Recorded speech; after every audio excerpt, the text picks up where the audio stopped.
लक्ष द्या, काय बघतोय आपण? रोमन संख्या. काय बघतोय? तर याच्यामध्ये तुम्हाला काही संख्या तुम्हाला लवकर लक्षात येतात है की नाही. 1, 5, 10 हे तुम्हाला विचारलं तर पटकन सांगता येतं. पण त्याच्या पुढे अजून पुढे गेलं की तुम्हाला काय होतंय? कन्फ्युजन होतंय है की नाही. मॅडम हे असं लिहायचंय का, हे असं लिहायचंय. पेपरमध्ये कधी बेरीज करा, वजाबाकी करा, रोमन संख्या घालून दिलेल्या असणार हो की नाही. मग ते कसं करायचं? त्याच्यासाठी काय करावं लागेल आपल्याला? आधी रोमन संख्या व्यवस्थित लक्षात ठेवाव्या लागतील. मग कशा लक्षात ठेवायच्या? काय करायचं त्याच्यासाठी मला सांगा. तुम्हाला माहिती आहे आय म्हणजे काय रे? 1. आय म्हणजे 1. हा, पुढे व्ही म्हणजे 5. एक्स म्हणजे 10. एल म्हणजे 50. सी म्हणजे 100. आणि डी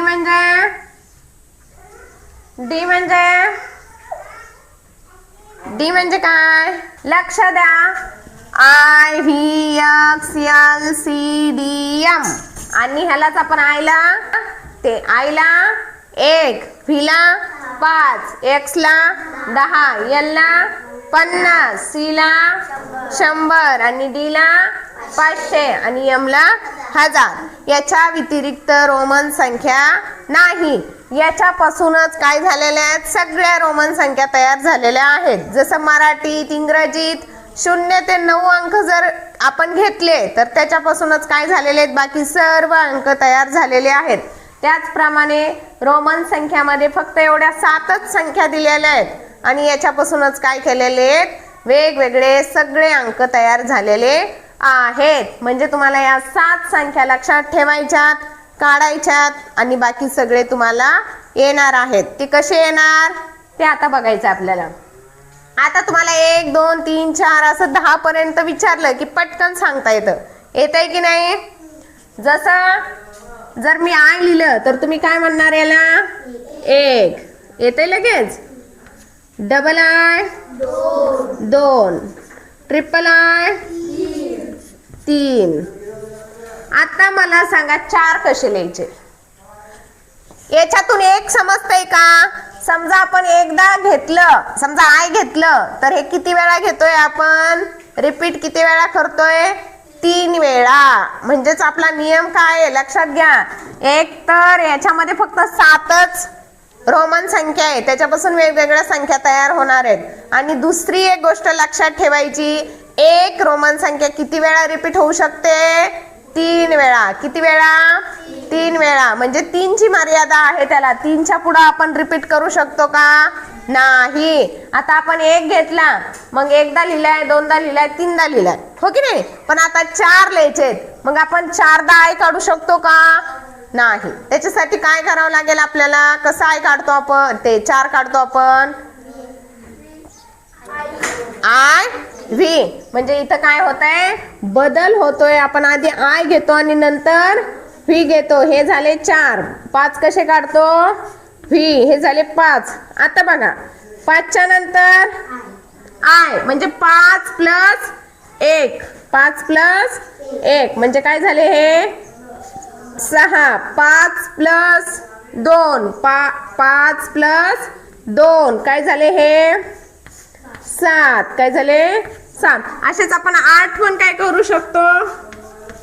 3दा आपण हे आय घेऊ शकतो. म्हणजे हे 3 आणि हे 5 झाले 8. 9ला आता 9ला आपण हे 4दा आय घेऊ शकत नाही हो की नाही. आता काय करावं लागेल? मग काय घ्यावं लागेल आपल्याला? परत आय एक्स. म्हणजेच काय? आणि 10ला एक्स. लक्ष द्या, याच्यामध्ये काय होतंय नेमकं तुमच्या लक्षात आलं असेल. एक रोमन संख्या 3 वेळा रिपीट होते. 1, 2, 3 झाली की नाही. परत 4च्या वेळेस ती रिपीट होत नाही. मग 5 आपल्याला माहिती आहे, 5 म्हणजे व्ही. परत आपण 5 घेतले, मग 5 5 5 तीनदा रिपीट झालेत.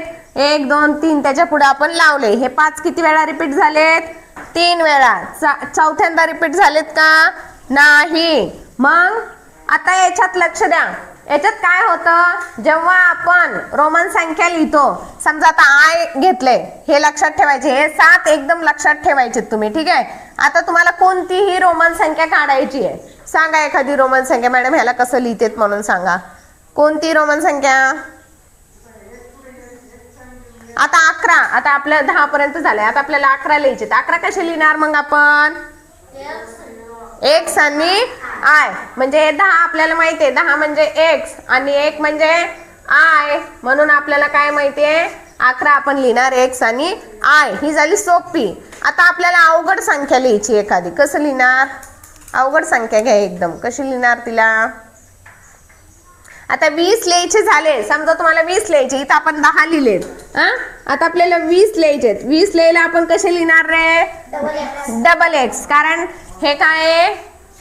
एक्स आपण ऑलरेडी एकदा घेतलंय. 10 ला 1 एक्स लिहितो, 20 ला 2 एक्स, 30 ला ट्रिपल एक्स आपण काय करू शकतो? लिहू शकतो. पण 40 ला आपण हे करू शकत नाही. 40 आपली मर्यादा संपली की नाही? 3दा रिपीटेशन होतं. मी काय सांगितलं? एक रोमन संख्या 3दा रिपीट होऊ शकते. पण 3दा रिपीट झाली. 10च्या वेळेस एकदा एक्स घेतला, 20 ला पण घेतला, 30 ला पण घेतला, 3 वेळा झाली की नाही रिपीट 3दा. आता 40 ला तीच संख्या आपण रिपीट करू शकतो का? एक्स एक्स एक्स असं 4 वेळा घेऊ शकतो का? नाही. कारण ते आपल्या नियमात बसत नाही. मग आपण 40 ला काय करायचं? काय करायचं 40 ला? मग 40 ला काय करायचं? 50 काय? 50 माहिती आहे. समजा आपण 10च्या वेळेस काय केलं? 9च्या वेळेस काय केलं आपण? 10 मधून 1 वजा केला. इथं दिसतंय 9 कुठे लिहिले? हे बघा. 10 मधून 1 वजा म्हणजे 10 इकडं आणि आय त्याच्या साईडला, म्हणजेच वजा केला समजा. आणि मग काय झाले? 9. तसंच आपण 40 ला काय करू शकतो? 50 मधून 10 वजा करू शकतो. हे की नाही? 50 ला काय म्हणतो मग आपण? आणि 10 ला काय म्हणतो? एक्स. मग आपण असं लिहू शकतो एल एक्स. म्हणजेच काय केलं आपण?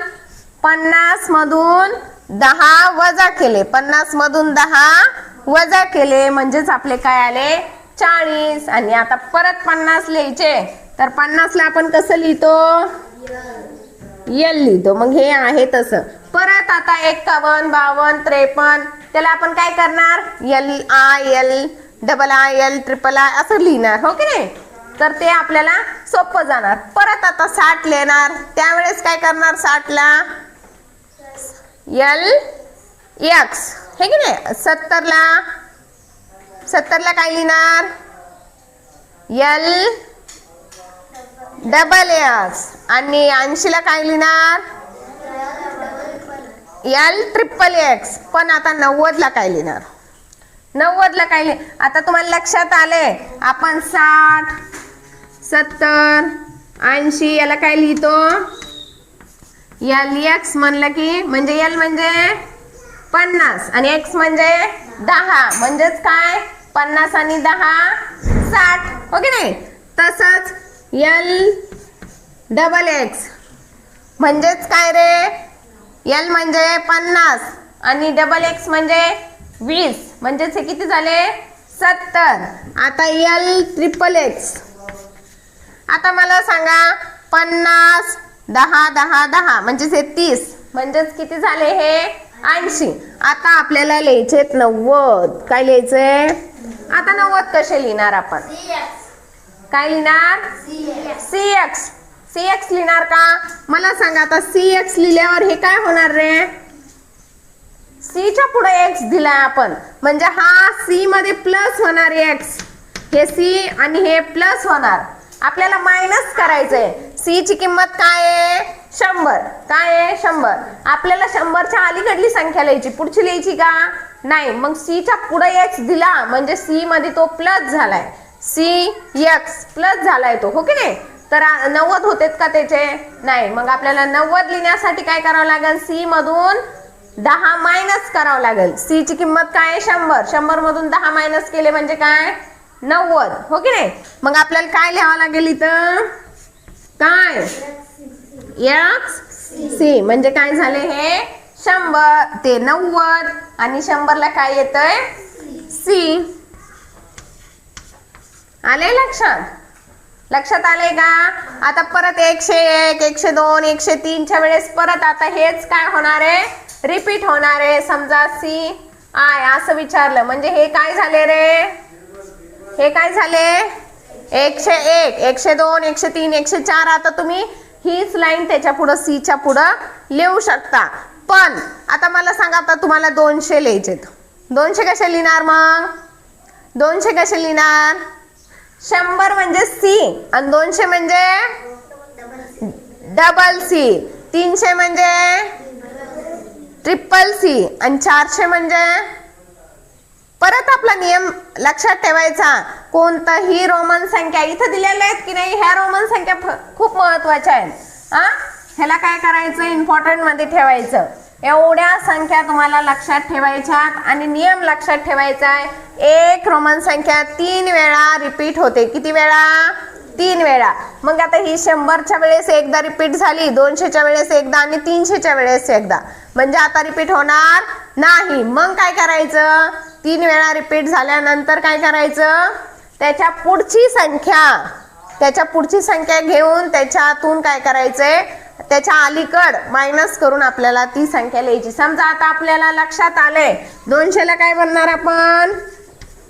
200 म्हणजे आणि 300 म्हणजे ट्रिपल सी. पण आता आपल्याला 400 काढायचे. किती काढायचे? 400ला आपल्याला लक्षात येईना, पण आपल्याला 500 म्हणजे काय माहितीये. 500 म्हणजे किती? डी म्हणजे 500 आणि 500तून जर 100 वजा केले तर आपल्याला 400 मिळतात. म्हणजेच काय येणार मग उत्तर? काय? C D. सी म्हणजे काय? 100 आणि डी म्हणजे 500. आणि ह्याचा अर्थ काय धरायचा आपण? 500तून 100 वजा केलेत म्हणजेच काय आलंय आपलं 400 उत्तर आलंय. मग 400ला काय लक्षात ठेवायचं? C D. आणि मग 500 तर आपल्याला माहिती आहे, 500ला फक्त डी म्हणायचं. आता मला सांगा, हे लक्षात ठेवायचं, हे 7च अंक लक्षात ठेवले आणि थोडं डोकं चालवले की आपल्याला सगळे अंक रोमन संख्या सगळ्या माहीत होणार. 1000च्या किंवा 1000च्या पुढच्याही, पण 1000 पर्यंतच्या आपल्याला बस झाल्या. ठीक आहे. पण आता मला सांगा, तुम्हाला आय म्हणजे 1 माहिती आहे, व्ही म्हणजे 5 माहिती आहे आणि एक्स म्हणजे 10 माहिती आहे. इथपर्यंत तुम्हाला माहिती आहे. पण याच्या पुढे काय होणार आहे? तुमची कन्फ्युजन होणार आहे. होणार आहे की नाही? तर काय लक्षात ठेवायचं तुम्ही? एक वाक्य लक्षात ठेवायचं. काय? एल म्हणजे 100. आपण ह्या बघितल्यात कशा, हे एकदा लक्षात ठेवा. 50 100 500 1000. मराठीत लक्षात राहील, पण इंग्रजीत त्याला काय म्हणायचं हे तुम्ही थोडं विसरणार आहे. एल म्हणजे 50, सी म्हणजे 100, डी म्हणजे 500 आणि एम म्हणजे 1000. मग याला लक्षात कसं ठेवायचं? सगळ्यांच्या घरी एलसीडी आहे. एलसीडी काय एलईडी आहे? तर तुम्ही लक्षात ठेवताना काय ठेवायचंय? L C D. काय लक्षात ठेवायचंय? एलसीडी माझा. एलसीडी कोणाचा? माझा. काय लक्षात ठेवणार तुम्ही? L C D. एलसीडी माझा. काय लक्षात ठेवायचं वाक्य? एलसीडी माझा. माझा म्हणजे काय? यम. माझा म्हणजे काय? यम. माझा म्हणजे काय? यम. तिथे यम लक्षात ठेवायचं. मचं यम येते की नाही? मचं यम येते माहिती ना सर्वांना?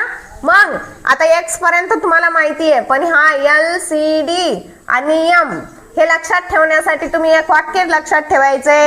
एल सी डी माझा. काय वाक्य लक्षात ठेवायचंय? एल सी डी माझा. म्हणा एल सी डी माझा.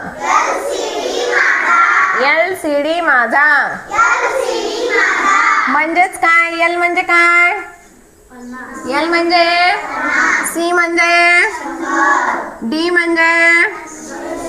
म्हणजे 500 आणि एम म्हणजे 1000. मग आता तुम्हाला कोणतीही संख्या आली, काही आलं तर तुम्ही 3 नियम लक्षात ठेवायचे. त्याच्यामध्ये काय? पहिलं तर तुम्हाला हे 7 रोमन संख्या लक्षात असणं गरजेच्या आहेत. याच्यावरून तुम्ही कोणतीही संख्या काढू शकता. दुसरं काय? एक रोमन संख्या किती वेळा रिपीट होऊ शकते? 3 वेळा, 3 पेक्षा जास्त रिपीट होत नाही. आणि त्याच्यानंतर चौथी जी संख्या आपण लिहितो त्यावेळेस त्याच्या पुढची संख्येतून आपण काय करतो, तिला वजा करून काय करतो, ती संख्या लिहित असतो. त्याचे आपण उदाहरण बघितले. समजा आपल्याला 40 लिहायचे होते, तर आपण काय केलं, एल मधून 10 वजा करून आपण तसं लिहिलं. आणि त्याच्यानंतर परत आपण 3दा ती संख्या रिपीट करू शकतो. समजा आता एल लिहिले आपण 50, तर तेच काय पुढे आपण रिपीट करताना L1 L झाले की नाही, 3दा रिपीट. अशी प्रत्येक संख्या 3दा रिपीट होते. रोमन संख्यांमध्ये 3 पेक्षा जास्त वेळा रिपीट होऊ शकत नाही. आता तुम्ही मला 1 ते 100 पर्यंत व्यवस्थित रोमन संख्या लिहून दाखवा पटकन. कोणाला कुठं काय अडचण येते मग मला विचारायचं. ठीक आहे, दाखवा पटकन लिहून.